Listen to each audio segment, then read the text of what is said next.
प्रभु यीशु मसीह के नाम में आपको अनुग्रह और शांति मिले। जॉन मिचेल ये एक साइंटिस्ट रहे, लेकिन लोग उनको इतना जानते नहीं हैं। जैसे लोग न्यूटन को और आइंस्टाइन को जानते हैं, वैसे जॉन मिचेल को आम आदमी नहीं जानता। और ये 1724 ईस्वी से लेकर 1793 ईस्वी इस जगत में रहे। और ये एक ब्रिटिशर थे, और ऐसा मालूम पड़ता है उनकी बायोग्राफी से कि ये परमेश्वर पर विश्वास करते थे।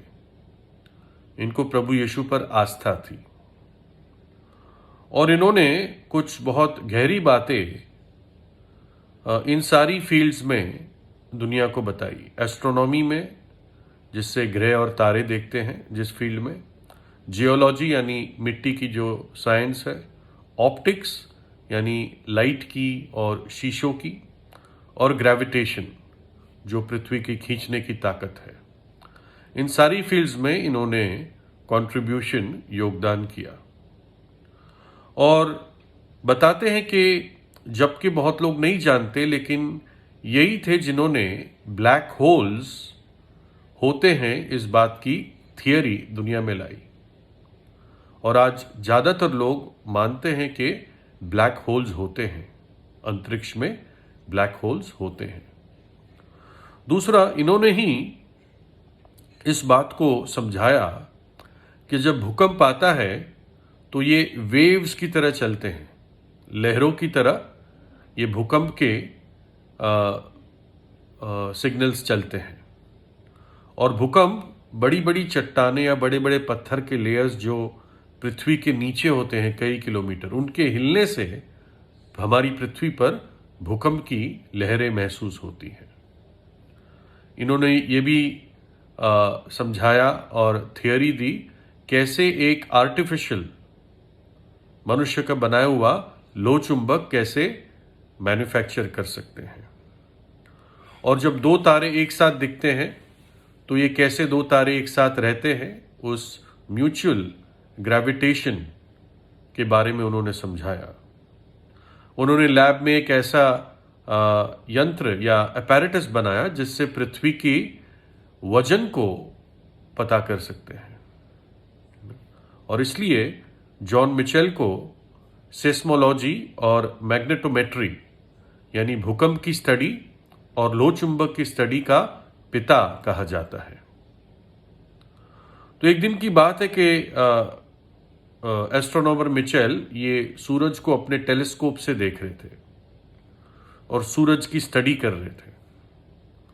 और जब वो अपने उस दिन का समय पूरा कर रहे थे तो उन्होंने फिर टेलीस्कोप को ऊपर से नीचे एंगल किया। और जैसे वो ऊपर से नीचे ला रहे थे, है ना, यानी अपने हाथ से उसको नीचे कर रहे थे, तो सडनली उन्होंने देखा कि कुछ दूरी पर एक टीला है, और वो टीला उनके टेलीस्कोप की नज़र में आया और बहुत क्लियरली दिखता था। वो टीला करीब 7 मील दूर था उनकी लैब से, और उस टीले पर एप्पल ट्रीज, सेब के पेड़ थे कई सारे। और उन्होंने देखा अपने टेलीस्कोप से कि दो लड़के वहाँ पर सेब चुरा रहे हैं। एक पेड़ पे चढ़ा हुआ है और दूसरा इस बात को देख रहा कि कोई आ तो नहीं रहा, मालिक आ तो नहीं रहा। तो जितना हो सके चुरा के वो भागने की कोशिश में थे कि कोई आवाज़ या कोई आएगा तो हम भागेंगे, है ना। तो उनके मन में विचार था कि कोई हमें देख नहीं रहा है और हम जितना मर्जी कर ले हमें कोई हानि नहीं होगी, कोई आएगा तो भाग जाएंगे, बच जाएंगे। लेकिन उनको ये नहीं मालूम कि जॉन मिचेल का टेलीस्कोप उनको 7 मील हो गए, करीब 10 किलोमीटर से ज़्यादा, 10 किलोमीटर की दूरी से उनको जॉन मिचेल अपनी आंखों से देख रहे हैं। है ना। और इतनी क्लैरिटी थी कि मानो कि वो उस बगीचे में ही, बाग में ही खड़े होकर उन बच्चों को देख रहे हो। इतनी क्लैरिटी उस टेलीस्कोप के द्वारा जॉन मिचेल को दिख रही थी। तो हम देखते हैं कि ऐसी ही मूर्खता कई लोग करते हैं। वो अपना जीवन पाप में बिताते हैं और वो सोचते हैं कि कोई देख नहीं रहा है, और अगर चलो कोई देख लेगा भी, पकड़े जाएंगे भी, तो किसी तरह बच जाएंगे, परमेश्वर के न्याय से बच जाएंगे। लेकिन ये संभव नहीं है ना। परमेश्वर की जो आंख है, जो कभी नहीं सोती, वो मुझे और आपको देखती है ना।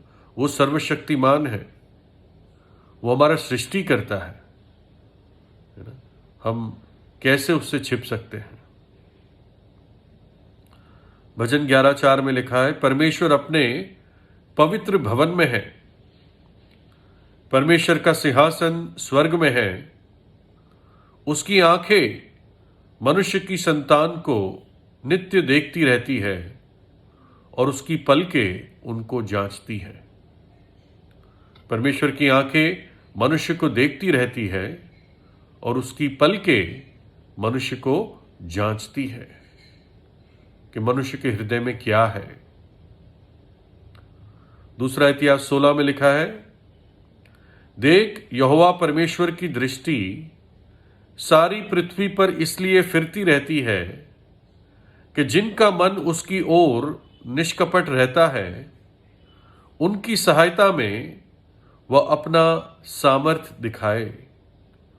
तूने ये काम मूर्खता से किया है, इसलिए अब से तू लड़ाइयों में फंसा रहेगा। यहोवा की आंखें, प्रभु की आंखें निरंतर पृथ्वी पर घूमती रहती है। जो उसके प्रति एक निष्कपट मन रखता है परमेश्वर के प्रति, तो परमेश्वर उसके फेवर में अपनी सामर्थ दिखाता है। लेकिन जो कपट का जीवन बिताता है, चालाकी का, लुचपन का, प्रभु उन सब बातों को नोट करता है। उत्पत्ति 6 में, और यहोवा परमेश्वर ने देखा कि मनुष्य की बुराई पृथ्वी पर बढ़ गई है और उनके मन के विचार में जो कुछ उत्पन्न होता है सो निरंतर बुरा ही होता है। यहां पर प्रभु मनुष्य के विचार को देख रहा है। क्या आप मेरे विचार को देख सकते हैं? देख नहीं सकते। जब मैं एक्सप्रेस करता हूं तो आप समझ सकते हैं, लेकिन फिर भी मेरे छिपे हुए विचार आप कभी नहीं जान सकते। लेकिन परमेश्वर हमारा सृष्टिकर्ता हमारे विचारों को भी खुली पुस्तक की तरह पढ़ता है। विचारों के पीछे जो उद्देश्य होते हैं वो उनको भी पहचान लेता है। जब हमारे पहले जो पूर्वज माता पिता थे, जब उन्होंने परमेश्वर की आज्ञा को तोड़ा तो अपने आप को छिपाने लगे परमेश्वर से। लिखा है उत्पत्ति 3 में, तब यहोवा परमेश्वर जो दिन के ठंडे समय वाटिका में फिरता था, उसका शब्द उनको सुनाई दिया, यानी हमारे पूर्वज माता पिता को। तब आदम और उसकी पत्नी वाटिका के वृक्षों के बीच यहोवा परमेश्वर से छिप गए। उनको एहसास था हमने आज्ञा तोड़ी है, तो इससे पहले कि परमेश्वर को मिले उन्होंने अपने आप को छिपा दिया। पहले रोज मिलते थे, लेकिन अब जब प्रभु आता है उनके पास तो अपने आप को छिपा देते हैं। मनुष्य हमेशा अपने पाप को छिपाने की कोशिश करता है, क्योंकि जो सोते हैं वो राती को सोते हैं और जो मतवाले होते हैं वे राती को मतवाले होते हैं। लोग अंधकार के काम अंधेरे में करते हैं। गिनती 32 में, और यदि तुम ऐसा ना करो तो यहोवा परमेश्वर के विरुद्ध पापी ठहरोगे, और जान रखो कि तुम्हारा पाप तुम्हें ढूंढ निकालेगा। जो अपना अपराध छिपा रखता है उसका कार्य सफल नहीं होता, परंतु जो उनको मान लेता है, यानी अपने अपराधों को, पापों को मान लेता है और छोड़ भी देता है, उस पर दया की जाएगी। अब परमेश्वर एक ऑफर देता है। यशाया 1 में यहोवा परमेश्वर कहता है, आओ हम आपस में वाद विवाद करें। तुम्हारे पाप चाहे लाल रंग के हो तो भी वे हीन किनाई उजले हो जाएंगे, और चाहे अर्गवानी रंग के हो तो भी वे ऊन के समान श्वेत हो जाएंगे।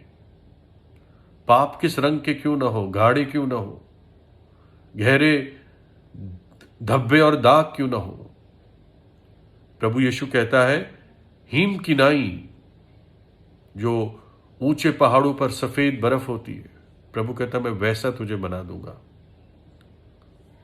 यीशु का लहू हमें सब पापों से शुद्ध करता है।